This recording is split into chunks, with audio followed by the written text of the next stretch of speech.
Welcome to the Banker Lamp. Please enjoy the video. You start by powering the GPS and securing it where you can glance without looking away. Once powered, make sure the device has a clear sky view for satellites and that battery is healthy. If portable, plug into 12V. Pair your phone or connect to Wi-Fi now so maps and traffic download while you set routes. Don't waste time on menus. Open the navigation app and allow location permissions. This first step gets satellites and data syncing so routing will be fast and accurate. Now enter your destination precisely. Use an address, point of interest, or GPS coordinates. Once done, select your preferred route mode. Fastest for speed, shortest to save distance, or enable avoidances like tolls or highways depending on priorities.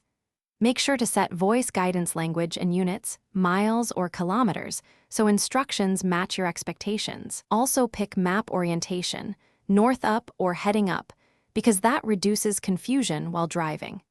These settings tailor navigation to how you drive and improve trust in directions. Begin guidance and watch the initial route preview to confirm turns and ETA. Glance at the turn list so you know major junctions ahead. Make sure voice prompts and lane guidance are enabled so you get timely verbal cues. While driving, monitor a couple of maneuvers to verify accuracy. If the route seems off, stop safely and recalibrate. Toggle GPS by toggling location off/on, restart the app, or switch mobile data or Wi-Fi. That quick troubleshoot usually fixes positioning and reroutes correctly. Thanks for watching. If this was helpful, leave a like and consider subscribing. See you next time.